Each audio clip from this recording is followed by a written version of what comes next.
আসসালামু আলাইকুম, আশা করি সবাই ভালো আছেন। তো আপনাদের কিন্তু পরবর্তী ক্লাস নিয়ে এসেছি ভোকেশনাল 2026। আপনাদের কিন্তু ক্লাস নিয়ে এসেছি যে কৃষি শিক্ষার দুইয়ের যারা পরীক্ষা দেবেন বছর এসএসসি 26-এ তাদের জন্য দাখিল ভোকেশনাল এসএসসি ভোকেশনাল আমি কিন্তু ক্লাসটা নিয়ে এসেছি। এই জন্য আপনাদের জন্য এখানে কিন্তু একটা টেকনিকের মাধ্যমে আপনাদের সৃজনশীল আপনাদের প্রশ্ন কিন্তু সৃজনশীল প্রশ্ন কৃষি শিক্ষা। তো একটা কৃষি শিক্ষায় পুরো সৃজনশীল প্রশ্ন কভার করে দেওয়ার চেষ্টা করবো। সৃজনশীল প্রশ্ন কভার করার একটা টেকনিক দেখাবো, যে টেকনিক আমি সবই শেষ করতে পারবেন। যেরকম দেখেন এখানে আছে কি একটা নমুনা প্রশ্ন। নমুনা প্রশ্ন দিলাম যে মানিক মিয়া সচেতন ও দক্ষ কৃষক হওয়ায় ধান চাষ করার পর সঠিক ভাবে শুকিয়ে চটের বস্তায় মটকায় সংরক্ষণ করেন। ঠিক আছে, করেন। তার ক নম্বরের প্রশ্ন কি, নেকটন কি।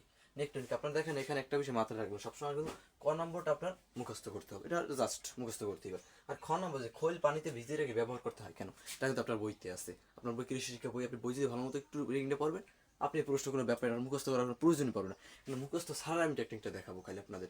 অনেকেই মুখস্থ করতে চান, দেখা যায় পারেন না, উনি অনেক বাইজা পড়ে, মুখস্থ মনে থাকে না, তাহলে কি লাগবে না, যেন মুখস্থ করার প্রয়োজনই পড়বে না। আপনি একটা প্রশ্ন জাস্ট আপনার বইতে যে প্রশ্ন আছে, বোর্ড প্রশ্নগুলো বিগত বছর যেগুলো এসেছে আপনি একবার করে বা দুইবার করে কমপক্ষে বারবার পড়ে যাবেন, দেখবেন আমার প্রশ্নগুলো কাভার হয়ে যাবে সব। তারপর দেখেন যে মানিক মিয়া কিভাবে তার ফসল সংরক্ষণ করছেন তা বর্ণনা করে। যে মানিক মিয়া, এখানে মানিক মিয়া আপনার বইতে দেখেন অন্য একজনের নাম থাকতে পারে, সেখানে কিন্তু ফসল সংরক্ষণ করা হয় কিভাবে তা কিন্তু বর্ণনা দেওয়া আছে। এখানে মানিক মিয়াটা আপনি লিখে দিতে পারবেন। তারপর হচ্ছে কি আমাদের আবার আবার লেখা আছে কি আমাদের দেশের প্রেক্ষাপটে উপযুক্ত কার্যক্রমের গুরুত্ব বিশ্লেষণ করো।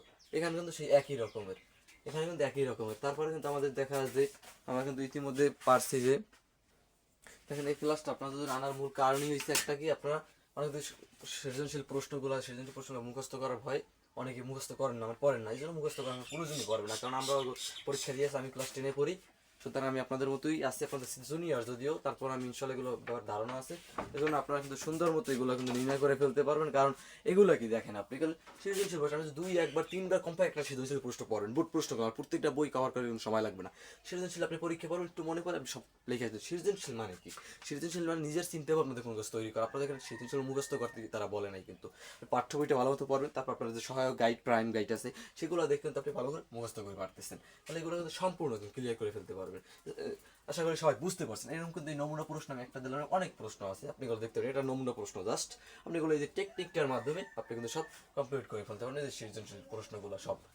আশা করি বুঝতে পারছেন। অন্যান্য ক্লাস যদি লাগে অবশ্যই জানাবেন, কারণ এখানে আমি পদার্থ রসায়ন সব ক্লাসগুলো নিয়ে আসতেছি সামনে, পদার্থ বিজ্ঞান রসায়ন, যাতে আপনারা খুব সুন্দরভাবে ফ্লুয়েন্টলি ভাবে আপনারা শিখতে পারেন। এই জন্য ইনশাল্লাহ ইনশাল্লাহ আমার সাথেই থাকবেন সবাই। আর এই যে আপনার প্রশ্ন আমি যেটা বলছি একটু সুন্দর মতো মনে রাখবেন। আশা করি সবাই বুঝতে পারছেন। দেখেন এগুলো একদম ইজিলি আছে, ইনশাল্লাহ একদম ইজিলি আছে। এসএসসি দাখিল সবাই আশা করি বুঝতে পারছেন। ধন্যবাদ।